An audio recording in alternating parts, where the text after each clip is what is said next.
ರಾಮ ರಾಮ ರಾಮ ಜಯ जानकी कांत स्मरणं जय जय राम राम शुक्लांबरधरं विष्णुं शशिवर्णं चतुर्भुजं प्रसन्नवदनं ध्यायेत् सर्वविघ्नोपशान्तये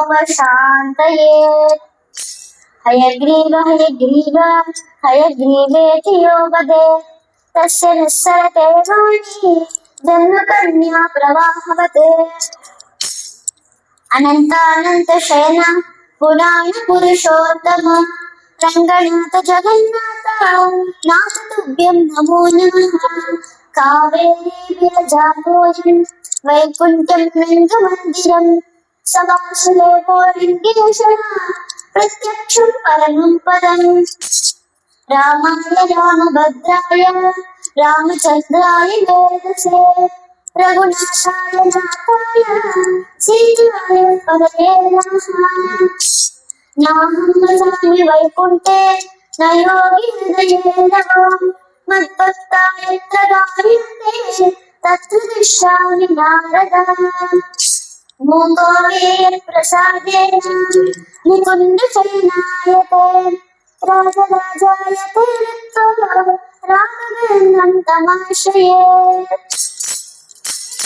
परमाधिराजे गरुडाधिराजे वैकुंठराजे सुराधिराजे दैवोग्यराजे अखिलोकराजे श्रीरंगराजे नमस्कारामि श्रीरंगराजे नमस्कारामि ಅವರ ಅಮ್ಮ ಇದ್ದಾರೆ ನಮಸ್ಕಾರ ಎಲ್ಲರಿಗೂ ಭಗವಂತ ಶ್ರೀಕೃಷ್ಣ ಅವನನ್ನ ನಾವು ಆಪದ್ ಬಾಂಧವ ಅನಾಥರಕ್ಷಕ ಭಕ್ತ ವತ್ಸಲ ಅಂತ ಸಾಕಷ್ಟು ಸಲ ಹೇಳಿ ಕೇಳಿದ್ವಿ. ಅವರು ತನ್ನ ಭಕ್ತರ ಮೇಲೆ ಬಾರಿ ಪ್ರೀತಿ ತೋರಿಸ್ತಾರೆ. ಎಷ್ಟು ಇಂಪಾರ್ಟೆನ್ಸ್ ಕೊಡ್ತಾರೆ ಅಂತ ಭಾಗವತದಲ್ಲಿ ಒಂದು ಕಥೆ ಮೂಲಕ ತಿಳಿಯಬಹುದು. ಶ್ರೀಕೃಷ್ಣ ಪರಮಾತ್ಮ ಕಂಸಾದಿಗಳನ್ನೆಲ್ಲ ಸಂಹಾರ ಮಾಡಿ ದ್ವಾರಕಾಪುರಿಯಲ್ಲಿ ಆರಾಮ್ಸೆ ರಾಜ್ಯ ಪರಿಪಾಲನೆ ಮಾಡ್ತಿದ್ರು. ಒಂದು ಸಮಯ ನಾರದರಲ್ಲಿ ಬರ್ತಾರೆ. ನೋಡಿದ್ರೆ ಕೃಷ್ಣನ ಪೆಟ್ಟಿಗೆ ಇಟ್ಕೊಂಡು ಪೂಜೆ ಮಾಡ್ತಿದ್ರು. ನಾರದರಿಗೆ ಒಂದೇ ಆಶ್ಚರ್ಯ. ನಾವೆಲ್ಲ ಇವರನ್ನ ಕಂಡು ದೇವರು ಅಂತ ಪೂಜೆ ಮಾಡ್ತೀವಿ, ಆದ್ರೆ ಇವರು ಯಾರನ್ನ ಪೂಜೆ ಮಾಡ್ತಿದ್ದಾರೆ ಅಂತ ಗೊತ್ತಾಗಿಲ್ವಲ್ಲ. ಅದರಿಂದ ಇದನ್ನ ಡೈರೆಕ್ಟ್ ಆಗಿ ಕೃಷ್ಣನ ಹತ್ರನೇ ಹೋಗಿ ಹೇಳ್ತಾರೆ. ಅಪ್ಪ ಕೃಷ್ಣ, ನಾವೆಲ್ಲರೂ ನಿನ್ನ ತಾನೇ ಭಗವಂತ ಅಂತ ಪೂಜೆ ಮಾಡ್ತೀವಿ, ಆದ್ರೆ ನೀನ್ ಯಾರನ್ನ ಪೂಜೆ ಮಾಡ್ತಾ ಇದ್ಯಪ್ಪ ಅಂತ ಹೇಳ್ತಾರೆ. ಆಗ ಕೃಷ್ಣ ಪೆಟ್ಟಿಗೆ ಅಂತ ತೆರೀತಾರೆ. ಒಳಗಡೆ ನೋಡಿದ್ರೆ ಒಂದು ಪೆಟ್ಟಿ, ಒಳಗಡೆ ಇನ್ನೊಂದು ಪೆಟ್ಟಿ, ಹೀಗೆ ಪೆಟ್ಟಿಯೊಳಗ್ ಪೆಟ್ಟಿ ಪೆಟ್ಟಿಯೊಳಗ್ ಪೆಟ್ಟಿ ಅಂತ ಹೋಗ್ತಾ ಇತ್ತು. ಕೊನೆಗೆ ಒಂದು ಸಣ್ಣ ಪೆಟ್ಟಿ ಬಂತು. ಅದ್ರೊಳಗಡೆ ಏನಿತ್ತು ಗೊತ್ತಾ? ಏನಿತ್ತು ನಾರದರನ್ನು ನೋಡ್ತಾರೆ. ನೋಡಿದ್ರೆ ಏನೋ ಮೊನ್ನೆ ಧೂಳು ತರ. ಇದು ಏನಿಲ್ಲ ಸ್ವಾಮಿ ಅಂತ ನಾರದರು ಕೇಳ್ತಾರೆ. ಅದು ಕೃಷ್ಣರು ಹೇಳ್ತಾರೆ, ನಾರದರು ಇದು ನನ್ನಗಾಗಿ ಎಲ್ಲರನ್ನೇ ತ್ಯಾಗ ಮಾಡಿದ ನನ್ನ ಭಕ್ತರ ಪಾದ ಧೂಳಿ. ಪ್ರಹ್ಲಾದ ನಾರದ ಪರಾಶರ ವ್ಯಾಸ ಪುಂಡಲೀಕ ವ್ಯಾಸ ಅಂಬರೀಷ ಶುಕ ಶೌನಕ ಭೀಷ್ಮರ ವಸಿಷ್ಠ ವಿವೇಚನಾದಿ ಪುಣ್ಯಾನಿ ಇಮಾಂ ಪರಮ ಭಾಗವತ ಸ್ಮರಾಮಿ ಇಮಾಂ ಪರಮ ಭಾಗವತ ಸ್ಮರಾಮಿ ಅಂತ ಹೇಳೋ ತರ ನನ್ನ ಭಕ್ತರ ಪಾದಧೂಳಿಯನ್ನೇ ನಾನು ಪೂಜೆ ಮಾಡ್ತೇನೆ ಅಂತ ಹೇಳ್ತಾರೆ. ಈ ಕಥೆ ಮೂಲಕ ನಿಮಗೆ ಗೊತ್ತಾಗಿಲ್ವಾ ಸ್ವಾಮಿಗೆ ತನ್ನ ಭಕ್ತರ ಮೇಲೆ ಎಷ್ಟು ಪ್ರೀತಿ ಅಂತ? ಈಗ ಎಷ್ಟೋ ಭಕ್ತರಿದ್ರು, ಭಕ್ತರಲ್ಲಿ ಶ್ರೇಷ್ಠರಾದ ಭಕ್ತಿಗಳ ಚಕ್ರವರ್ತಿ ಅಂತ ನಾವು ಹೇಳಿದ ಮೊದಲನೇ ಭಕ್ತ ಯಾರಂದ್ರೆ ಅದು ನಮ್ಮ ಪ್ರಹ್ಲಾದನೇ. ಯಾಕೆ ಗೊತ್ತಾ? ಅವರಂತ ಭಕ್ತಿ ಯಾರಿಗೂ ಬರಲ್ಲರಿ. ಅದು ನ್ಯಾಚುರಲ್ ರೀ. ಅಂತ ತರ ಅದನ್ನ ಒಂದು ಧ್ವನಿಯಲ್ಲಿ ಹೇಳಕ್ಕಾಗಲ್ಲ. ಅದು ಒಂದು ದೊಡ್ಡ ಚರಿತ್ರೆ. ಆ ಪ್ರಹ್ಲಾದನ ಅದ್ಭುತವಾದ ಚರಿತ್ರವನ್ನ ನಾವಿವತ್ತು ನೋಡೋಣ. ಮುಂದೆ ಒಂದು ಸಮಯ ಸನಕಾದಿಗಳು ಆ ವೈಕುಂಠವಾಸ ಭಗವಂತನ ನೋಡ್ಲಿಕ್ಕೆ ಸಂತೋಷವಾಗಿ ಎಂದಿಗಾಗುವುದೋ ನಿನ್ನ ದರ್ಶನ ಎಂದಿಗಲ್ಲದೆ ಬಂದು ನೀಗದೋ ಎಂದಿಗಾಗುವುದೋ ನಿನ್ನ ದರ್ಶನ ಎಂದಿಗಲ್ಲದೆ ಬಂದು ನೀಗದೋ ಗಾನಲೋಲನೆ ವತ್ಸಲಾಂಚನ ಗಾನಗಾಂತಕ ದೀನರಕ್ಷಕ ಗಾನಲೋಲನೆ ವತ್ಸಲಾಂಚನ ಗಾನಗಾಂತಕ ದೀನರಕ್ಷಕ ಎಂದಿಗಾಗುವುದೋ ನಿನ್ನ ದರ್ಶನ ಎಂದಿಗಲ್ಲದೆ ಬಂದು ನೀಗದೋ ಅಂತ ಹರಿನಾಮ ಸಂಕೀರ್ತನೆ ಹೇಳ್ತಾ ಹೋಗ್ತಾ ಇರ್ತಾರೆ. ವೈಕುಂಠದ ಬಾಗಿಲಿಗೆ ಬಂದ್ಬಿಟ್ರು. ಅಲ್ಲಿ ದ್ವಾರಪಾಲಕರು ಅಂತ ಕರೆಯುವ ಜಯಾವಿಜಯರು ಅವರನ್ನ ತಡಿಸ್ತಾರೆ. ನಿಲ್ಲೆ, ಇದು ಭಗವಂತ ಅರೆಸ್ಟ್ ಮಾಡುವಂತೆ, ಯಾರನ್ನೂ ಒಳಗಡೆ ಬಿಡಲ್ಲ, ಹೊರಡಿ ಅಂತ ಹೇಳ್ಬಿಡ್ತಾರೆ. ಸನಗಾದಿಗಳಿಗೆ ಸಿಟ್ಟು ಬಂದು, ಏನು ಭಗವಂತನೇ ಮಗ ಸ್ವಂತನ್ನ ನಾವ್ ದರ್ಶನ ಮಾಡ್ಬಾರಂತ ಹೇಳಲಿಕ್ಕೆ ನೀವ್ಯಾರು? ಚಿಡಿ ಶಾಪನ್ನ 3 ಜನ್ಮ ಭೂಮಿಯಲ್ಲಿ ಅಸುರನಾಗಿ ಹುಟ್ಟಿ ಅಂತ ಶಾಪ ಕೊಟ್ಬಿಡ್ತಾರೆ. ಜಯಾವಿಜಯನಿಗೆ ಹೆದರಿಕೆ ಆಯ್ತು. ಆವಾಗ ಇಲ್ಲಿ ಎಲ್ಲ ನನ್ನಲ್ಲಿದೆ ಹಾಗೆ ಧ್ವನಿ.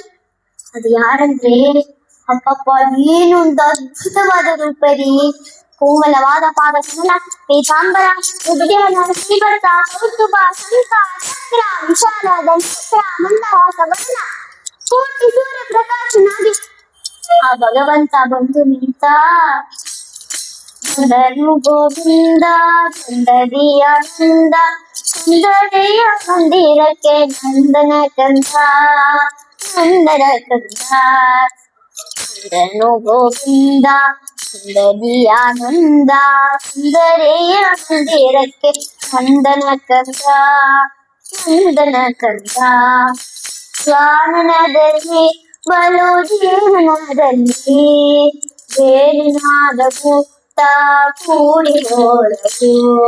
ಗಾನನದಲ್ಲಿ ಬಲು ಜೀವನದಲ್ಲಿ ಬೇಲಿನಾದವು ಕೂಡಿ ಹೋದವು. ಗಾನನಿಗನು ಸುಮಪ್ರಾಣಸಿದನು, ಗಾನನಿಗನು ಸುಮಪ್ರಾಣಸಿದನು. ಗಾನಗಳಲ್ಲಿ ಗಾನ ಮಾಡುತ್ತಾ ಗಾನ ಮಾಡುತ್ತಾ, ಮಾಲಿನಿ ಮನಸ್ಸುಗಳಲ್ಲೇ ಗಾನ ಮಾಡುತ್ತಾ ಗಾನ ಮಾಡುತ್ತಾ. ಬಂದನು ಗೋವಿಂದ ಸುಂದರಿಯ ನಂದ, ಸುಂದರಿಯ ಮಂದಿರಕ್ಕೆ ನಂದನ ಕಂದ, ನಂದನ ಕಂದ. ಆ ಚಿನ್ಮಯವಾದ ರೂಪನ್ನ ನೋಡಿ ಸನಕಾದಿಗಳ ಕಣ್ಣಲ್ಲಿ ನೀರು ತುಂಬಿತು. ಹಾಗೆ ಸಾಷ್ಟಾಂಗ ನಮಸ್ಕಾರ ಮಾಡ್ಬಿಡ್ತಾರೆ. ಭಗವಂತ ಹೇಳ್ತಾರೆ, ಸ್ತ್ರೀಯರು ಮೇಲೆ ನೀವು ಶಾಪ ಕೂಡ ಅವರು ಅಲ್ಲ, ಅವರು ನಿನ್ನ ತಡಿಸಾವರು ಅಲ್ಲ. ಹೀಗೇನು 3 ಜನ್ಮ ಭೂಮಿಯಲ್ಲಿ ಅಸುರನಾಗಿ ಹುಟ್ಟಿದ್ದೀರಿ, ಅಷ್ಟೇ ಬಿಡಿ, ನಾನು ನಿಮ್ಮ ಜೊತೆ ಅವತಾರ ಮಾಡಿ ನಿಮಗೆ ಮೋಕ್ಷವನ್ನು ಕೊಟ್ಟು ಧರ್ಮವನ್ನ ತಿಳಿಸ್ತಾರೆ ಅಂತ ಹೇಳ್ತಾರೆ. ಅವರು ತುಂಬಾ ಕೆಟ್ಟ ಅಣ್ಣಾತಮ್ಮಂದಿಗೆ ಹುಟ್ಟುತ್ತಾರೆ. ಈ ಹಿರಣ್ಯಾಕ್ಷ ಇದ್ದನಲ್ಲಪ್ಪ, ತುಂಬಾ ತುಂಬಾ ತುಂಬಾ ಕೆಟ್ಟ. ಎಷ್ಟು ಕೆಟ್ಟವಂದ್ರೆ ಭೂಮಾತಾವನವೇ ಬಚ್ಚಿಟ್ಬಿಟ್ಟು ಅದನ್ನ ನೋಡಿ ಎಷ್ಟು ಕೆಟ್ಟವಂತ. ಅದೇ ನಮ್ ಭಗವಂತ ಹಾಗೆ ಬಿಟ್ಟಾರಿ. ಭೂಮಿಯ ಕಡ್ಡಾಗಲನ ಮರ್ದಿಸಿ ಆಮಸತೆಯ ಕಂದ, ಭೂಮಿಯ ಕಡ್ಡಾಗಲನ ಮರ್ದಿಸಿ ಆಮಸತೆಯ ಕಂದ. ನಾರಾಯಣ ನಾರಾಯಣ ಗೋವಿಂದ ಹರಿ ನಾರಾಯಣ ನಾರಾಯಣ ಗೋವಿಂದ, ನಾರಾಯಣ ನಾರಾಯಣ ಗೋವಿಂದ ಹರಿ ನಾರಾಯಣ ನಾರಾಯಣ ಗೋವಿಂದ. ವರಾಹಾವತಾರದ ಇದು ಅವನನ್ನು ಸಂಹಾರ ಮಾಡ್ತಾರೆ. ಈ ವಿಷಯ ಅವನ ತಮ್ಮ ಹಿರಣ್ಯಕಶಿಪುವ ಕಿವಿಗೆ ಬಿತ್ತು. ಅವನು ಗರ್ಜನೆ ಮಾಡ್ತಾನೆ, ಏನು ನನ್ನ ಅಣ್ಣನಿಗೆ ಇಂಥ ಒಂದು ಮರಣವ, ನನ್ನ ಅಣ್ಣನ ಕೊಂದ ಆ ವಿಷ್ಣುವ ಹೃದಯವನ್ನು ಸೀಳಿ ಆ ರಕ್ತದಲ್ಲಿ ನಾನು ಅಣ್ಣನಿಗೆ ತರ್ಪಣೆ ಮಾಡ್ತೇನೆ ಅಂತ ಸಂಕಲ್ಪ ಮಾಡಿದ. ವಿಷ್ಣುವನ್ನ ಸಂಹಾರ ಮಾಡ್ಬೇಕಾದ್ರೆ ಹಾಗೆ ಸಾಧ್ಯನಾ? ಅದಕ್ಕೆ ಶಕ್ತಿ ಬೇಕಲ್ಲ. ಈ ಕಾಲದ ಹಾಗೆ ಬರೀ ಟ್ಯಾಬ್ಲೆಟ್ ಇಲ್ಲದೆ ಶಕ್ತಿ ಬರಲ್ಲ ಅಂತ ಗೊತ್ತು. ಆದ್ದರಿಂದ ಅವನು ತಪಸ್ ಮಾಡ್ಲಿಕ್ಕೆ ಹೊರಡ್ತಾನೆ. ಅವನ ತಪಸ್ಸು ಬರೀ ಕೂತೋ ಶೀತೋ ಇಲ್ಲರಿ, ತನ್ನ ಪಾದದ ಹೆಬ್ಬೆರಳಲ್ಲಿ ನಿಂತ್ಕೊಂಡು ತಪಸ್ ಮಾಡ್ತಾನೆ. ಅದು ಒಂದಲ್ಲ ಎರಡಲ್ಲ, 10,000 ವರ್ಷ ಕಠಿಣ ತಪ. ಅವಂತರ ತಪಸ್ ಮಾಡಿದ್ದವನು ಯಾರು ಇಲ್ಲ, ಇನ್ನ ಮುಂದೆ ಮಾಡ ಹೋಗವರು ಯಾರಿಲ್ಲ ಅಂತ ಕೀರ್ತಿ ಹಿರಣ್ಯನಿಗೆ. ಇವನ ತಪಸ್ಸನ್ನು ನೋಡಿದ ದೇವೇಂದ್ರನಿಗೆ ತುಂಬಾ ಗಾಬರಿ ಆಯ್ತು. ಆವಾಗ ಹಿರಣ್ಯಕಶ್ಯಪುವ ಹೆಂಡತಿ ಗಯಾ ಅದು ಗರ್ಭವತಿಯಾಗಿ ಇರ್ತಾಳೆ. ಇದನ್ನು ತಿಳ್ಕೊಂಡ ಇಂದ್ರ, ಅಪ್ಪಪ್ಪ ಹಿರಣ್ಯಕಶ್ಯಪುವೇ ಒಂದು ದೊಡ್ಡ ಅಸುರ, ಇನ್ನು ಅವನಿಗೆ ಹುಟ್ಟಾಗ ಮಗು ಎಂತ ದೊಡ್ಡ ಅಸುರನಾಗಿರೋದು, ಅದರಿಂದ ಬಿಡಬಾರದು, ಆ ಶಿಶುವನ್ನ ಗರ್ಭದಲ್ಲೇ ಸಾಯಿಸ್ಬೇಕು ಅಂತ ಬರ್ತಾನೆ ಅಂತ ಹೇಳ್ತಾನೆ.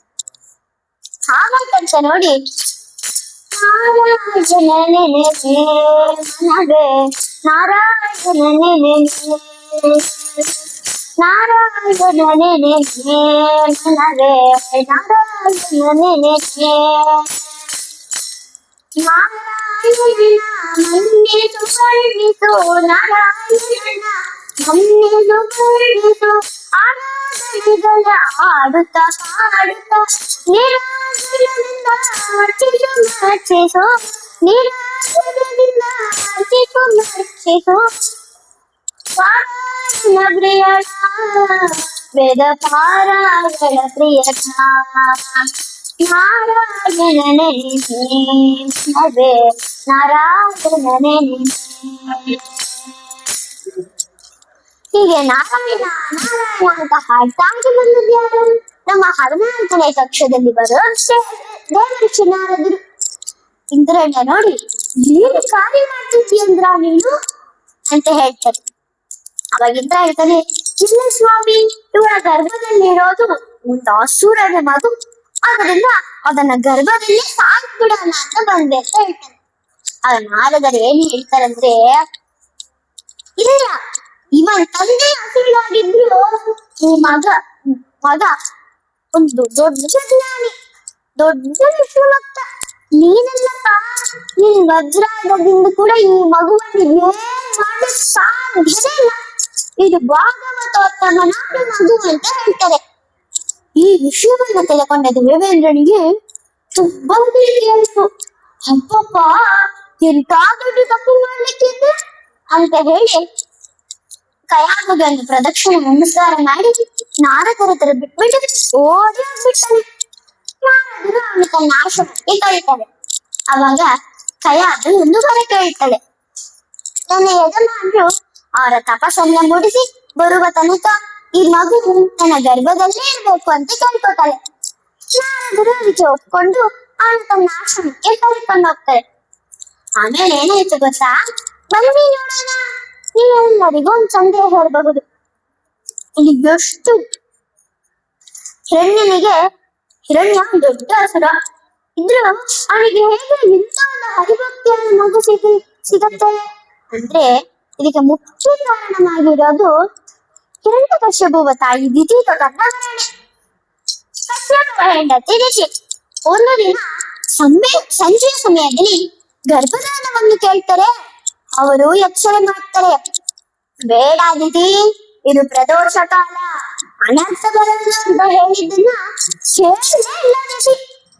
ಅವರು ಬೇರೆ ದಾರಿ ಇಲ್ಲದೆ ವರವನ್ನು ಕೊಟ್ಟು, ಈ ಗರ್ಭಧಾರಣದ ಫಲ ನಿನಗೆ 2 ಹಸುರುಗಳಿರುವ ಮಗುವೇ ಸಿಗತ್ತೆ ಅಂತ ಹೇಳ್ತಾರೆ.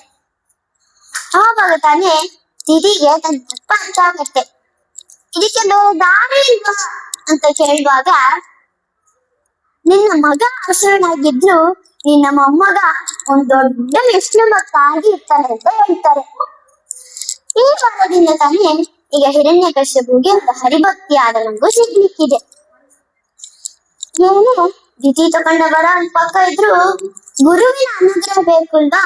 ಅದಕ್ಕೆ ಗುರುವಿನ ಗುಲಾಮನಾಗುವ ತನಕ ದೊರೆಯದನ್ನ ಮುಕುತಿ.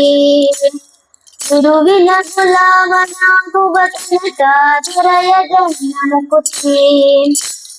ಪರಿಪರಿ ಶಾಸ್ತ್ರವನ್ನು ಓದಿದರೇನು ವ್ಯರ್ಥವಾಗಿತು ಭಕುತಿ. ಪರಿಪರಿ ಶಾಸ್ತ್ರವನ್ನು ಓದಿದರೇನು ವ್ಯರ್ಥವಾಗಿತು ಭಕುತಿ. ಗುರುವಿನ ಗುಲಾಮನಾಗುವ ತನಕ ದೊರೆಯದನ್ನ ಮುಕುತಿ. ಆರು ಶಾಸ್ತ್ರವನ್ನು ಓದಿದರೇನು ನೂರಾರು ಪುರಾಣವನ್ನು ರಚಿಸಿದರೇನು. ಆರು ಶಾಸ್ತ್ರವನ್ನು ಓದಿದರೇನು ನೂರಾರು ಪುರಾಣವನ್ನು ನುಡಿಸಿದರೇನು. ಆರು ಸಜ್ಜನರ ಸಂಗಮ ಮಾಡದ ಧೀರನಂದುತ ತಿರುಗಿದರೇನು. ಆರು ಸಜ್ಜನರ ಸಂಗಮ ಮಾಡದ ಧೀರನಂದುತ ತಿರುಗಿದರೇನು. ಗುರುವಿನ ಗುಲಾಮನಾಗುವ ತನಕ ದೊರೆಯದನ್ನ ಮುಕುತಿ. ಅವನಿಗೆ ಸದಾ ಹರಿಕಥಾ ಹೇಳಿ ಹೇಳಿ ಹೇಳಿ ಕಥಾ ಶ್ರವಣ ಮಾಡು. ಹರಿಕಥಾ ಶ್ರವಣ ಮಾಡು. ನಿತ್ಯ ಹರಿಕಥಾ ಶ್ರವಣ ಮಾಡು. ಅವನಿಗೆ ಹರಿಕಥಾ ಹೇಳಿ ಹೇಳಿ ಹೇಳಿ ಆ ಮಗು ಗರ್ಭದಲ್ಲಿ ಕೇಳ್ತಾ ಹರಿಭಕ್ತಗಳಿಗೆ ಹುಟ್ಟುತ್ತಾನೆ. ನಮ್ಮ ಹಿರಣ್ಯಕಶ್ಯಪು ಕಠಿಣ ಗರ್ಭದಲ್ಲಿ ಇದ್ದನಲ್ಲ, ಒಂದು ಸ್ಟೇಜ್ ಅಲ್ಲಿ ಅವನ ಮೈಪೂರ ಹುತ್ತ ಮುಚ್ಚಿಬಿಟ್ಟಿದೆ. ಬ್ರಹ್ಮದೇವರು ಅವನ ಹತ್ರ ಬಂದು, ಹಿರಣ್ಯಕಶ್ಯಪು ನಿನ್ಗೆ ಏನ್ ಬರಬೇಕು ಕೇಳು ಅಂತ ಹೇಳ್ತಾರೆ. ಸಡನ್ ಆಗಿ ಎಲ್ಲ ಹಸುರನ್ನು ಕೇಳೋ ತರ ಒಂದೇ ಕೋರಸ್, ನಾನ್ ಸಾಯಲೇಬಾರದು ಅಂತ ಹೇಳ್ತಾರೆ.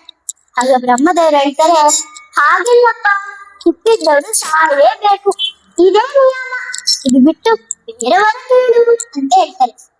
ಆಗ ಹಿರಣ್ಯಕಶ್ಯಪು ಒಂದು ಡೀಪ್ ಬ್ರೀತ್ ತಗೊಂಡ. ನನಗೆ ಮೇಲೆ ಆಗಲಿ ಕೆಳಗೆ ಆಗಲಿ, ಮನೆ ಒಳಗಾಗಲಿ ಹೊರಗಾಗಲಿ, ಹಗಲಾಗಲಿ ರಾತ್ರಿ ಆಗಲಿ, ಪ್ರಾಣ ಇರುವ ಜೀವಿಗಳಾಗಲಿ ಪ್ರಾಣ ಇರುವ ವಸ್ತುಗಳಾಗಲಿ, ದೇವತೆಗಳಾಗಲಿ, ಗಂಧರ್ವರಾಗಲಿ, ಯಕ್ಷರಾಗಲಿ, ಕಿನ್ನರಾಗಲಿ, ಮನುಷ್ಯರು ಅಥವಾ ಮೃಗಗಳಿಂದ ನನಗೆ ಸಾವು ಬರಬಾರದು. ಇಷ್ಟು ಯಾಕೆ? ನಿಮ್ಮ ಸೃಷ್ಟಿಯಲ್ಲಿ ಬಂದ ಯಾವ ಒಂದು ಜೀವಿಗಳಾಗಲಿ ನನಗೆ ಸಾವು ಬರಬಾರದು ಅಂತ ಕೇಳ್ತಾರೆ. ಬ್ರಹ್ಮದೇವರೆಲ್ಲ ಅದಕ್ಕೂ ಸದಾಸ್ತು ಸದಾಸ್ತು ಅಂತ ಕೊಟ್ಟು ಅಷ್ಟೇ ಖುಷಿಯಾಗಿ ನಿನಗೆ ಈಗ ತಾನೇ ಸರ್ವಶ್ರೇಷ್ಠ ಎಂಬ ಅಹಂಕಾರವೇ ಬಂತು. ಇದೇ ಒಳ್ಳೆಯವನಾಗಿದ್ರೆ ಏನ್ ಮಾಡಿರ್ಬೇಕು? ಯಾವ ಯಜ್ಞಾದಿ ಧರ್ಮ ಕಾರ್ಯವೆಲ್ಲ ಮಾಡಿರ್ಬೇಕು. ಆದ್ರೆ ಹಸಿರಿರುತ್ತೆ. ಅದರಿಂದ ನೋಡೋನೆಲ್ಲ ಹಿಂಸೆ ಮಾಡ್ತಾನೆ. ಹಸುಕರು ಸಜ್ಜನರು ಯಾಗವನ್ನೆಲ್ಲ ಕೆಡಿಸ್ತಾನೆ. ತಾನೇ ಭಗವಂತ ಅಂತ ಹೇಳಿ ಎಲ್ಲ ಗುಡಿಗಳನ್ನು ಮುಚ್ಚಿಬಿಟ್ಟ. ಈಗ ಎಲ್ಲ ಪೂಜೆಯು ಹಿರಣ್ಯನಿಗೆ. ಹಿರಣ್ಯಕಶಿಪು ರಕ್ಷಮ, ಹಿರಣ್ಯಕಶಿಪು ಮಾರಿಮ, ಹಿರಣ್ಯಕಶಿಪು ಮಾರಿಮ, ಹಿರಣ್ಯಕಶಿಪು ರಕ್ಷಮ ಅಂತ ಹೇಳಿ ಪೂಜೆ ಮಾಡ್ಬೇಕು ಅಂತ ರೂಲ್ಸ್ ಮಾಡಿಬಿಟ್ಟ. ಈಗ ಹಿರಣ್ಯ ನಮಃ ಅಂದ್ರೆ ಬದುಕಬಹುದು, ನಾರಾಯಣ ನಮಃ ಅಂದ್ರೆ ಕ್ಷಣದಲ್ಲೇ ಸಾಕು ಅಂತ ಸಿಚುವೇಶನ್ ತಂದ್ಬಿಟ್ಟ. ಇವನ ಹಿಂಸೆಯನ್ನು ನೋಡಿದ ದೇವತೆಗಳು ಸೇರಿದಾಗಿ ಪಾಪದಾಂಡವ ನಾದ ಭಗವಂತನ ಹತ್ರ ಹೋಗ್ತಾರೆ. ಸ್ವಾಮಿ, ಹಿರಣ್ಯನ ಹಿಂಸೆ ತಡೀಲಿಕ್ಕಾಗಲಿಲ್ಲ, ಇದಕ್ಕೆ ಒಂದು ವಿಮೋಚನೆ ಇಲ್ವಾ ಅಂತ ಕೇಳ್ತಾರೆ. ಆಗ ಭಗವಂತ ಕೂಲ್ರಿ, ನೋ ಟೆನ್ಷನ್, ಕೂಲ್ ಆಗಿ ಉತ್ತರ ಕೊಡ್ತಾರೆ. ಚಿಂತೆ ಮಾಡಬೇಡಿ, ಕಾಲ ಬರುವಾಗ ನಾ ಅವತಾರವನ್ನ ತೆಗೆದು ಎಲ್ಲವನ್ನೂ ಸರಿ ಮಾಡಿಸ್ತಾನೆ ಅಂತ ಹೇಳ್ತಾರೆ. ಏನೇನು ಹಸುರ ಕುಲದಲ್ಲಿ ಹುಟ್ಟಿದ್ರು ಪ್ರಹ್ಲಾದನ ಕಣ್ಣಿಗೆ ಆ ಭಗವಂತ ದೊರೆಯುತ್ತಿರುತ್ತಾನಂತೆ. ಅವನ ಜೊತೆನೆ ಆಟಾಡ್ತಾನಂತೆ. ಪ್ರಹ್ಲಾದ ದಿನ ದಿನ ಶುಕ್ರಪಕ್ಷ ಚಂದ್ರನಾಗಿ ಚಂದಾಗಿ ಬೆಳ್ತಾಗ್ ಬಂದ. ಸರಿಯಾದ ವಯಸ್ಸು ಬಂದಾಗ ಅವನನ್ನ ಗುರುಕುಲಕ್ಕೆ ಸೇರಿಸಬೇಕು, ವಿದ್ಯೆಯನ್ನೆಲ್ಲ ಕಲ್ತ್ಕೊಬೇಕು ಅಂತ ತುಂಬಾ ಆಸೆ ಇತ್ತು ಹಿರಣ್ಯನಿಗೆ. ಅದರಿಂದ ಅವನ ತಂದೆ ರಾಜ್ಯದಲ್ಲಿದ್ದ ಶುಕ್ರಾಚಾರ್ಯರ ಗುರುಕುಲಕ್ಕೆ ಕಳಿಸ್ತಾರೆ. ಶಾಲೆಯ ಮೊದಲನೇ ದಿನ ಏನು ಹೇಳಿಕೊಡ್ತಾರೆ? ಅವರ ಪ್ರೇಯರ್ ಏನ್ ಗೊತ್ತಾ? ಓಂ ಹಿರಣ್ಯ ನಮಃ. ಎಲ್ಲ ಮಕ್ಕಳು ಅದನ್ನೇ ಹೇಳ್ತಿದ್ರು. ಆದ್ರೆ ಪ್ರಹ್ಲಾದ ಹಾಗೆ ನಿಂತ್ಕೊಂಡಿದ್ದ. ಇದು ಗುರು ನೋಡ್ಬಿಟ್ಟು ಪ್ರಹ್ಲಾದ, ನೀನೇನ್ ಹಾಗೆ ನಿಂತ್ಕೊಂಡಿದ್ಯಾ? ಇಲ್ಲಿ ಹೇಳ್ ನೋಡೋಣ. ಓಂ ಹಿರಣ್ಯಾಯ ನಮಃ. ಪ್ರಹ್ಲಾದ ಭಕ್ತಿಯಿಂದ ಕೈಯಲ್ಲಿ ಮುಗದು ಓಂ ನಮೋ ನಾರಾಯಣಾಯ ನಮಃ ಅಂತ ಹೇಳ್ತಾನೆ. ಅಷ್ಟೇ, ಏನ್ ಮಾಡಂತ ಗೊತ್ತೇ ಆಗ್ಲಿಲ್ಲ ಚಂಡಾಮರ್ಕರಿಗೆ. ಪ್ರಹ್ಲಾದ, ಹಾಗೆಲ್ಲ ಹೇಳ್ಬಾರ್ದಪ್ಪ. ಎಲ್ಲಿ ಹೇಳ್ ನೋಡೋಣ. ಓಂ ಹಿರಣ್ಯಾಯ ನಮಃ. ಪ್ರಹ್ಲಾದ ನಮ್ ತರಲಿ ಹೇಳಿದ್ದನ್ನೇ ಕೇಳಲ್ಲ. ತಿರುಗ ಓಂ ನಮೋ ನಾರಾಯಣಾಯ ನಮಃ ಅಂತ ಹೇಳ್ತಾನೆ. ಅಷ್ಟೇ, ತಲೆಯಲ್ಲಿ ಕೈ ಇಟ್ಕೊಂಡ್ರು. ಅವಳಿಗೆ ಏನ್ ಮಾಡೋದಂತ ಗೊತ್ತೇ ಆಗಲಿಲ್ಲ. ಹೀಗೆ ಸ್ವಲ್ಪ ದಿನ ಹೋಯ್ತು. ಗುರುಕುಲನ ವಿಸಿಟ್ ಮಾಡುವ ದಿನ ಬಂತು. ಹಾಗೆ ಅಂದ್ರೆ PTM, ಟೀಚರ್ಸ್ ಮೀಟಿಂಗ್ ಅಂತೆಲ್ಲ ಹೇಳ್ತಿರಲ್ಲ, ನಮ್ಮ ಸ್ಕೂಲಲ್ಲಿ ಪ್ರತಿ ತಿಂಗಳು ನಡೆಯುತ್ತಾರೆ. ಅಂತ ತರ ಇದು ಆ ಕಾಲದ PTM. ಪ್ರಹ್ಲಾದ ರಾಜನ ಮನೆ ಮಗುವಂತೆ, ಅದರಿಂದ ಅವನನ್ನ ಅರಣ್ಮನೆಗೆ ಕರ್ಕೊಂಡು ಹೋಗ್ತಾರೆ. ಅಲ್ಲಿ ತನ್ನ ಮಗವನ್ನು ನೋಡಿ ತುಂಬಾ ದಿವಸ ಆಯ್ತು. ಕಯಾದಿಗೆ ತುಂಬಾ ಸಂತೋಷ ಆಯ್ತು. ಅವನನ್ನ ಮುದ್ದು ಮಾಡಿಸ್ತಾಳೆ, ಪ್ರೀತಿ ಮಾಡಿಸ್ತಾಳೆ. ಅವನಿಗೆ ಮುದ್ದು ಅಲಂಕಾರ ಮಾಡ್ತಾರೆ. ಪ್ರಹ್ಲಾದ ನಡೆದರೆ ಹಾಗೆ ಅಂತಿತ್ತು. ಆವಾಗ ರಾಜಾದಿರಾಜ ಹಿರಣ್ಯಕಶ್ಯಪು ಬರ್ತಾನೆ. ತನ್ನ ಮಗುವನ್ನ ನೋಡಿದ ಸಂತೋಷದಲ್ಲಿ ಎಲ್ಲವನ್ನು ಮರ್ತೇ ಬಿಟ್ಟ. ತನ್ನ ತೊಡೆ ಮೇಲೆ ಕೂರ್ಸಿ, ಪ್ರಹ್ಲಾದ, ನನ್ ಚಿನ್ನಡೆ, ನೀನ್ ಹೇಗಿದ್ಯಾ? ನೀನ್ ಏನ್ ತಂದ್ಕೊಂಡ್ಯಾ? ಅಪ್ಪಗೆ ಹೇಳಿ ನೋಡೋಣ. ತಂದೆ ತಾಯಿಗಳು LKG ಓದು ಮಕ್ಕಳ ಹತ್ರ ನೀನೇನು ಕಲ್ತ್ಕೊಂಡೆ ಅಂತ ಕೇಳಿದ್ರೆ ಮಕ್ಕಳು ಮಮ್ಮಿ ಕಲ್ತ್ಕೊಂಡೆ ಅಂತ ಹೇಳ್ತಾರೆ. ಆ ಮಮ್ಮಿ ಎಂಬ ಶಬ್ದವನ್ನ ಕೇಳಿದ್ರೆ ತಂದೆ ತಾಯಿಗೆ ಎಷ್ಟು ಸಂತೋಷ ಆಗತ್ತೆ. ಆದ್ರೆ ಮಮ್ಮಿ ಅಂದ್ರೆ ಏನು? ಈಜಿಪ್ಟ್ ಇರುವ ಡೆಡ್ ಬಾಡೀಸ್ ಅನ್ನ ಮಮ್ಮಿ ಅಂತ ಕರೀತಾರೆ. ಆ ಕೆಟ್ಟ ಶಬ್ದವನ್ನ ಕೇಳಿದ್ರೆ ಹಡದವರಿಗೆ ಎಷ್ಟು ಸಂತೋಷ ಆಗತ್ತೆ. ಆದ್ರೆ ಇಲ್ಲಿ ಹಾಗೆ ಆಪೋಸಿಟ್ ರೀ. ಪ್ರಹ್ಲಾದ ಓಂ ನಮೋ ನಾರಾಯಣಾಯ ನಮಃ ಅಂತ ಆ ನಾರಾಯಣ ಶ್ಲೋಕವನ್ನು ಹೇಳಿದ್ರೆ ಇವನಿಗೆ ಸಿಟ್ಟು ಬರುತ್ತೆ. ಪಕ್ಕದಲ್ಲಿ ಇದ್ದ ಚಂಡಾಮರ್ಕರನ್ನ ಒಂದು ನೋಟ ನೋಡ್ತಾನೆ. ಚಂಡಾಮರ್ಕರೆ, ನನ್ ಮಗನಿಗೆ ಏನ್ ಶೈಲಿ ಕೊಟ್ಟಿದ್ರ ಅಂತ ಹೇಳ್ತಾನೆ.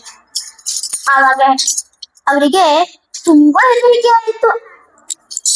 ಸ್ವಾಮಿ, ನಾವು ಎಷ್ಟೋ ಪ್ರಯತ್ನ ಮಾಡಿದ್ವಿ, ಸ್ವಲ್ಪ ಕಾಲಾವಕಾಶ ಕೊಡಿ ಅಂತ ಹೇಳ್ತಾರೆ.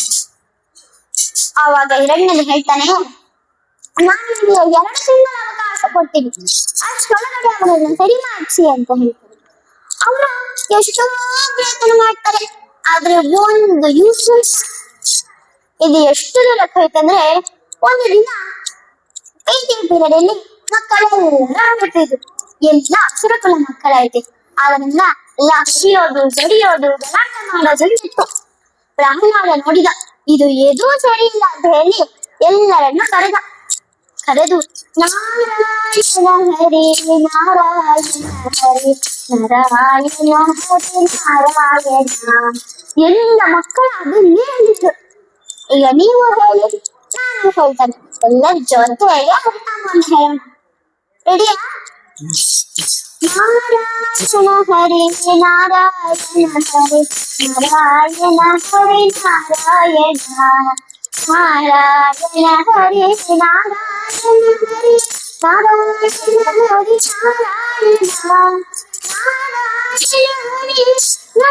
ಹರಿ ನಾರಾಯಣ ಹರಿ ನಾರಾಯಣ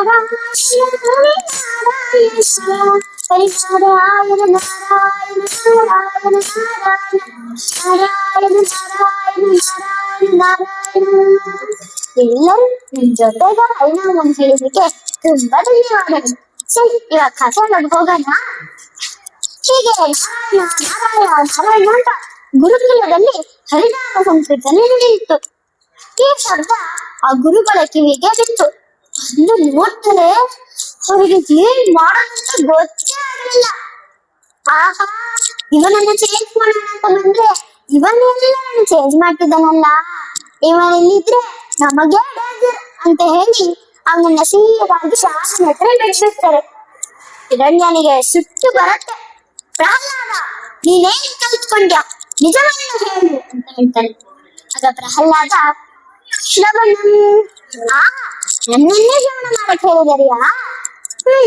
ಕೀರ್ತನಂ. ಹಾ, ನನ್ನ ಕೀರ್ತನೆಗಳನ್ನೆಲ್ಲ ಹೇಳಿಕೊಟ್ಟಿದ್ದರಿಯಾ? ಬೇಷ್ ಬೇಷ್. ಆದ್ರೆ ಆ ವಿಷ್ಣು ಎಂಬುವ ಶಬ್ದವನ್ನ ಕೇಳಿಲ್ಲ ಅಲ್ವೋ, ಅವನಿಗೆ ಸಿಟ್ಟು ಬರುತ್ತೆ. ಅವನನ್ನ ಮಗುವನ್ನು ಕೂಡ ನೋಡ್ಲಿಲ್ಲ, ಹಾಗೆ ಬಿದ್ದಾಗ್ಬಿಟ್ಟಾನೆ. ಮಗು ಧಮ್ ಅಂತ ನೆಲದಲ್ಲಿ ಬಿದ್ದ. ತನ್ನ ಹಸುರ ಕಾವಲುಗಾರರನ್ನ ಕರೆದು ಇವನಿಗೆ ಎಲ್ಲಾ ವಿಧವಾದ ಶಿಕ್ಷೆಗಳನ್ನೆಲ್ಲ ಕೊಟ್ಟು ಇವನ ಬಾಯಿಂದ ಹಿರಣ್ಯಾಕ್ಷ ಮಹಾನಗರ ಮಾತ್ರ ಬರಬೇಕು ಅಂತ ಹೇಳ್ತಾನೆ. ಆ ಪುಟ್ಟ ಮಗುಗೆ ಎಂತ ಶಿಕ್ಷೆಗಳನ್ನೆಲ್ಲ ಕೊಡ್ತಾರೆ ಅಂದ್ರೆ ಅಪ್ಪ. ಪುರಂದರದಾಸರು ವರ್ಣನೆ ಮಾಡ್ತಾರೆ, ಬೆಟ್ಟದಿಂದ ಕಟ್ಟಿ ಉರುಳಿಸಿ ಹಸುರ ತನ್ನ ತತ್ತದಾನಿ ಸಾಲು ಮೆಟ್ಟಿಸಿ, ಬೆಟ್ಟದಿಂದ ಕಟ್ಟಿ ಉರುಳಿಸಿ ಹಸುರ ತನ್ನ ತತ್ತದಾನಿ ಸಾಲು ಮೆಟ್ಟಿಸಿ, ಸುಳ್ಳು ಮನೆ ಮಾಡಿಬಿಟ್ಟು ಸುಳ್ಳು ಮನೆ ಮಾಡಿಬಿಟ್ಟು ಹುಳಿ ಬೋನಿಟ್ಟು, ಸುಳ್ಳು ಮನೆ ಮಾಡಿಬಿಟ್ಟು ಹುಳಿಯ ಬೋನಿಟ್ಟು. ಆದ್ರೆ ಎಷ್ಟು ಪ್ರಯತ್ನ ಮಾಡಿದ್ದು ಯತ್ನವಿಲ್ಲದೆ ಚಿತ್ತನ್ನು ಕೊಲ್ಲಲು ಸತ್ತನಲ್ಲದೆ ಹೋದನಂತೆ. ಸ್ವಾಮಿ ಅವನನ್ನ ರಕ್ಷಣೆ ಮಾಡ್ತಾ ಬರ್ತಾರೆ. ಬಂದು ನೋಡಿದ್ರೆ ಪ್ರಹ್ಲಾದಾಗಿ ಹೌಟಿಂಗ್ ಮಾಡಿದಾರೆ ನಿಂತ್ಕೊಂಡಿದ್ದಾನೆ. ಅವನ ಮೈಯಲ್ಲಿ ಸ್ವಲ್ಪನೂ ಗಾಯ ಇಲ್ಲದಿ. ಹಿರಣ್ಯನಿಗೆ ಅಲ್ಲೇ ಬಿಸಿಗಾಯ್ತು, ಏನ್ ಮಾಡೋದಂತ ಗೊತ್ತೇ ಆಗಲಿಲ್ಲ. ಇಷ್ಟು ದಿನ ಬರೀ ಜಯವನ್ನೇ ನೋಡ್ತಿದ್ದವನು ಮೊದಲನೇ ಸಮಯ ಅಪಜಯವನ್ನು ನೋಡ್ತಾನೆ. ಕ್ರೂರವಾಗಿ ಯೋಚನೆ ಮಾಡ್ತಾನೆ. ಹಡೆದ ತಾಯಿನ ಕೈಯಲ್ಲಿ ವಿಷವನ್ನು ಕೊಟ್ಟು ಅವನಿಗೆ ಕೊಡ್ಲಿಕ್ಕೆ ಹೇಳ್ತಾನೆ. ಇದು ಬೇಡ, ಹೀಗೆ ಮಾಡಬೇಡಿ ಅಂತ ಕಾಲು ಬಿಸಿ ಕೊಡ್ಸೋದಲ್ಲಾಯ್ತು. ಆದ್ರೆ ಪ್ರಹ್ಲಾದ ಹಾದು ಅಮ್ಮ ಹರಿನನ್ನು ರಕ್ಷಣೆ ಮಾಡ್ತಾನೆ. ನೀ ಧೈರ್ಯವಾಗಿ ಕೊಡು, ನಾ ಕುಡಿತಾನೆ ಅಂತ ಹೇಳಿ ತಾನೇ ಆ ವಿಷವನ್ನು ಕುಡಿತಾನೆ. ಆ ನಿಮಿಷ ಹಿರಣ್ಯನಿಗೆ ಸಖತ್ ಖುಷಿ ಆಯ್ತು. ಅಪ್ಪ, ನನ್ ಮಗ ಸತ್ತ ಹಾಗಂತ ಹೇಳ್ತಾನೆ. ಆದ್ರೆ ಅದು ಎಲ್ಲವೂ ಜಸ್ಟ್ ಫಾರ್ ಅ ಮಿನಿಟ್. ನೋಡಿದ್ರೆ ಹಾಗೆ ಜ್ಯೂಸ್ ಕುಡಿದ್ರೆ ನಿಂತ್ಕೊಂಡಿದ್ದಾನೆ. ಅವನಿಗೆ ಏನೂ ಆಗಲಿಲ್ಲ. ಹಿರಣ್ಯನಿಗೆ ತಲೆ ಬಿಸಿ ಆಗುತ್ತೆ. ಅವನನ್ನ ಸೀದಾಗಿ ಸಭೆಯಲ್ಲಿ ಕರ್ಕೊಂಡು ಹೋಗ್ತಾರೆ. ಈ ವಿಷವನ್ನ ಕುಡಿದು ನಿಮ್ಗೆ ಏನಾಗ್ಲಿಲ್ಲ ಅಂದ್ರೆ ಇದು ಹೇಗೆ ಸಾಧ್ಯ ಅಂತ. ಆ ಹರಿನ ಅನುಗ್ರಹ ಇದ್ರೆ ಯಾವ ವಿಷವು ಏನು ಮಾಡಲ್ಲಪ್ಪ. ಹರಿ ಹರಿ ಅಂತ ಹೇಳ್ತಿದ್ಯಾ? ಅವನು ನನಗೆ ಹೆದರಿ ಈ ಭೂಲೋಕದಲ್ಲೇ ಇದ್ದಾನೆ, ಬಚ್ಚಿದ್ದಾನೆ. ಅವನು ಒಂದು ಮಾಯಾವಿ. ನನ್ನ ಮುಂದೆ ಬಂದ್ರೆ ಅವನನ್ನ ಗೆಲ್ಲಕ್ಕಾಗಲ್ಲ. ಹೇಳ ಪ್ರಹ್ಲಾದ, ಎಲ್ಲಿ ಇದ್ದಾನೆ ನಿನ್ನ ಹರಿ? ಅಪ್ಪ, ಅವನು ಸರ್ವವ್ಯಾಪಿ. ನಿಮ್ಮೊಳಗಿದ್ದರೆ ನಮ್ಮೊಳಗಿದ್ದರೆ ಯಾಕೆ ಈ ಕಂಬದೊಳಗೆ ಇದ್ದಾರೆ. ಹೌದಾ? ಈ ಕಂಬದೊಳಗಿದ್ದಾನ? ಹಾ, ಇದ್ದಾನಪ್ಪ. ಹಾಗಾದ್ರೆ ಹೀಗೆ ನೋಡ್ಬೇಡ, ನಾನಾ ಹರಿ ಅಂತ ತನ್ನ ಗದ ಇದನ್ನು ಕೈದು ಬಲವಾಗಿ ಬೀಸಿ ಹೊಡೆದ. ಕೊಟ್ಟಂತ ಹೊಡೆದ ಕ್ಷಣ ಲಸ ಲಸ ಲಸ ಲಸಕಟಿ ಜೀವನದ ದೊಡ್ಡ ಪಟ ಪಟ ಪಟ ಪುಟ ಪುಟ ಪುಟ ಪುಟ ಕಟಿಕಟಿದು ರೋಷದಿಂದ ತಾಕಿಯಲ್ಲಿ ನೋಡಿ ರಹಿತ ವ್ಯಕ್ತ ವಿಜಯ ವಿಠಲ ಅದು ಜಂಜಿನ ಪ್ರಸುರ ಕಟಹ ಪರಿಪಾಲ. ಕಂಬದಿಂದ ಬರ್ತಾರೆ. ಆಶ್ಚರ್ಯವಾದ ಅದು ಅದ್ಭುತ ರೂಪ. ಸಿಂಹ ಮುಖ, ತೀಕ್ಷ್ಣ ಕಣ್ಣು, ಪೊದೆಯಂತಹ ಗಜ್ಜ, ವಜ್ರದಂತ ಕಠಿಣವಾದ ನಖಗಳು, ನರ ಮತ್ತು ಸಿಂಹ ರೂಪದಲ್ಲಿ ಅಲ್ಲಿ ಪ್ರತ್ಯಕ್ಷರಾದರು ನಮ್ಮ ನರಸಿಂಹದೇವರು. ಉಗ್ರದಲ್ಲಿ ಹಿರಣ್ಯಕಶಿಪು, ನನ್ನ ಭಕ್ತನನ್ನೇ ಹಿಂಸೆ ಮಾಡ್ತೀಯಾ, ನಿನ್ನನ್ನು ಬಿಡಲ್ಲ ಅಂತ ಹೇಳಿ ಹಿರಣ್ಯಕಶಿಪು ಕಣ್ಣಲ್ಲಿ ಬಿದ್ದ ಕ್ಷಣ ಅವನನ್ನು ಒಂದೇ ನಿಮಿಷದಲ್ಲಿ ಬೀಳ್ಸಿ ಕರಕರಾಂತ ಇದು ಬಾಗಿಲ ಹೊಸ್ತಿನಲ್ಲಿ ಕೂತು ತನ್ನ ತೊಡೆಯ ಮೇಲೆ ಮಡಿಸಿ ಸ್ವಾಮಿ ತನ್ನ ವಜ್ರದಂತ ಕಠಿಣವಾದ ನಖಗಳಿಂದ ಅವನ ಕೊರಳನ್ನು ಮಾಲೆಯಾಗಿ ಧರಿಸಿ ಸಂಹಾರ ಮಾಡ್ತಾರೆ. ಹರಿ ಉಗ್ರ ಕೋಪವನ್ನು ತಾಳಿದ ಸತ್ಯಂ ವಿಧಾತುಂ ಗುರುತ್ಯ ಭಾಷಿತಂ ದಾತುಂ ಚ ಪೂಜ ಸಖಿನೇಷು ಚಾತ್ಮನಃ ಅದೃಶ್ಯ ತದಿಯದ್ಭೂತ ಭಗವಾನ್ ಸಂವೇಶಕಾಯ ಅಮೃಗಂ ನಮಾಮಿಷಂ ಅಮೃಗಂ ನಮಾಮಿಷಂ ಅಮೃಗಂ ನಮಾಮಿಷಂ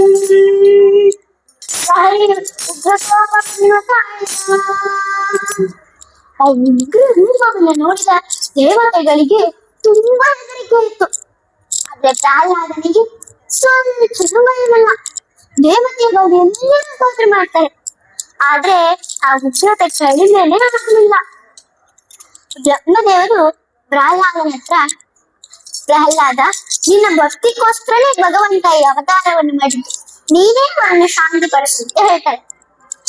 ಆವಾಗ ಪ್ರಹ್ಲಾದ, ಪ್ರಭು ನಾರಸಿಂಹ, ನನ್ನ ಭಕ್ತಿಗೋಸ್ಕರನೇ ನೀವು ಈ ಅವತಾರವನ್ನು ಮಾಡಿದ್ದಲ್ಲ, ನಾನು ಧನ್ಯನಾದ ಸ್ವಾಮಿ, ನೀವು ಶಾಂತರಾಗ್ಬೇಕು ಅಂತ ಕೇಳ್ಕೊತಾನೆ.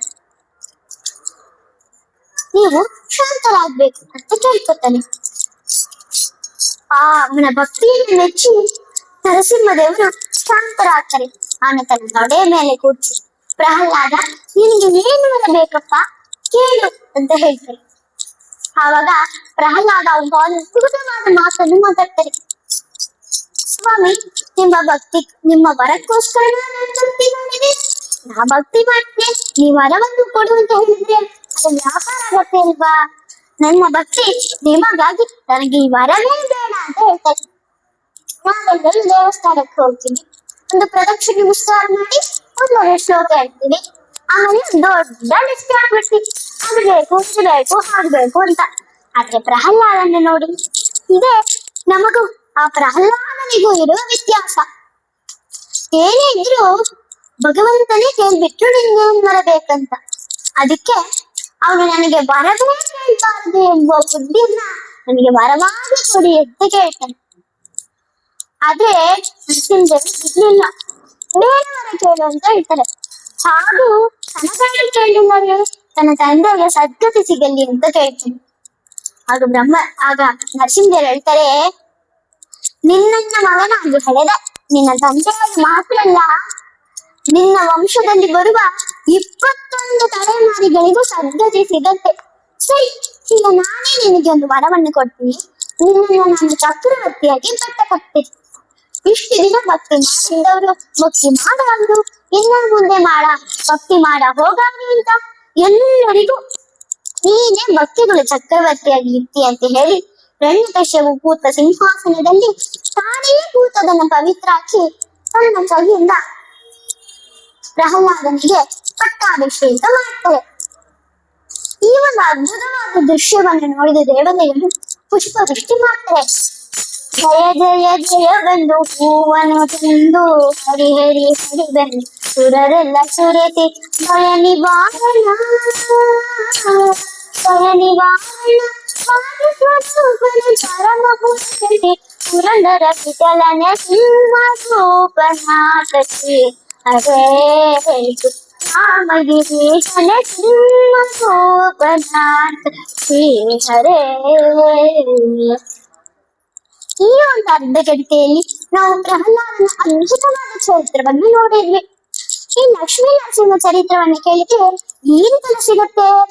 ದಾಸರು ಹೇಳ್ತಾರೆ, ಲಕ್ಷ್ಮೀ ನರಸಿಂಹ ಚರಿತೆಯ ಜಯ ಕಾಲ ಲಕ್ಷ್ಮೀ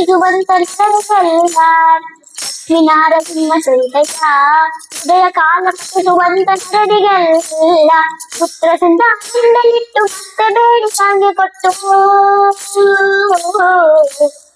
ಪ್ರಸನ್ನಲಿಟ್ಟು ಮತ್ತೆ ಬೇಡಿಕೆಗೆ ಕೊಟ್ಟು ಸಿಕ್ಕಿ ಕೊಡುವ ಪುಂದರ ವಿಠಲರಾಯ ನರಸಿಂಹ ಲಕ್ಷ್ಮೀ ನರಸಿಂಹ ವೀರ ನರಸಿಂಹ ಪರಿಕರ ನರಸಿಂಹ ಅಹೋಬಲ ನರಸಿಂಹ ದೇವನು ನಂಬಿದರಿಗೆಲ್ಲ ಕರವ ಕೊಡುವುದು ನರಸಿಂಹ ದೇವನು ನಂಬಿದರಿಗೆಲ್ಲ ಕರವ ಕೊಡುವನು. ಈ ಲಕ್ಷ್ಮೀ ನರಸಿಂಹ ಚರಿತ್ರವನ್ನ ಯಾರು ಕೇಳಿದಾರೋ ಅಥವಾ ಓದುತ್ತಾರೆಯೋ ಅವರಿಗೆ ಆ ಪುರಂದರ ವಿಠಲನು ತಾನು ಕೇಳಿದ ಎಲ್ಲ ವರವನ್ನು ಕೊಟ್ಟು ಭಕ್ತಿ ಮುಕ್ತಿ ಅಂತ ಎಲ್ಲವನ್ನು ಕೊಟ್ಟು ಆಶೀರ್ವಾದ ಮಾಡ್ತಾರೆ ಅಂತ ಹೇಳ್ತಾರೆ. ಇದೇ ತರ ಭಕ್ತಿಯನ್ನು ಭಗವಂತ ನಮಗೂ ನೀಡ್ತಾನೆ ಅಂತ ಪ್ರಾರ್ಥನೆ ಮಾಡ್ಕೊಳ್ತಾನೆ. ಸರಿ, ಈ ಪ್ರಹ್ಲಾದ ಚರಿತ್ರವನ್ನೇ ನಾನು ಇಲ್ಲಿ ಹೇಳಬೇಕು, ಯಾಕಂದ್ರೆ ಆ ಪ್ರಹ್ಲಾದನೇ ನಮ್ಮ ವ್ಯಾಸರಾಜನಾಗಿ ಹುಟ್ಟಿ ವ್ಯಾಸರಾಜರೇ ರಾಯರಾಗಿ ಹುಟ್ಟುತ್ತಾರೆ. ನಾನು ಪ್ರಹ್ಲಾದನಂತೆ ನಾನು ಪ್ರಹ್ಲಾದನಂತೆ ಒಂದು ಪುಟ್ಟ ಮಗು ಅಲ್ವಾ, ಅದರಿಂದ ನಾವು ಹೇಳಿದ್ದಲ್ಲಿ ತಪ್ಪು ಇರಬಹುದು. ಆ ಇದೆ, ಅದನ್ನ ದೊಡ್ಡವರು ನೀವೆಲ್ಲರೂ ಕ್ಷಮಿಸಿ ನನ್ನ ಆಶೀರ್ವದಿಸಿ. ಕಾಯೇನ ವಾಚಾ ಮನಸೇಂದ್ರಿಯೈರ್ವ ಬುದ್ಧ್ಯಾತ್ಮನಾಭ ಪ್ರಕೃತಿಸ್ವಭಾವ ಕರೋಮಿ ಯದ್ಯತ್ ಸಕಲಂ ಪರಸ್ಮೈ ನಾರಾಯಣಾಯತೆ ಸಮರ್ಪಯಾಮಿ. ಈ ಒಂದು ಅದ್ಭುತವಾದ ಚಿಂತನೆಯನ್ನ ನಾನು ಭಗವಂತನಿಗೆ ಸಮರ್ಪಣೆ ಮಾಡ್ತೇನೆ. ಈ ಒಂದು ಅವಕಾಶವನ್ನು ಕೊಟ್ಟ ಆ ಶ್ರೀಮಠಗಳಿಗೆ ತುಂಬಾ ಧನ್ಯವಾದಗಳು. ಶ್ರೀ ಕೃಷ್ಣ ಹರೇ ಶ್ರೀನಿವಾಸ ಹರೇ ಶ್ರೀನಿವಾಸ.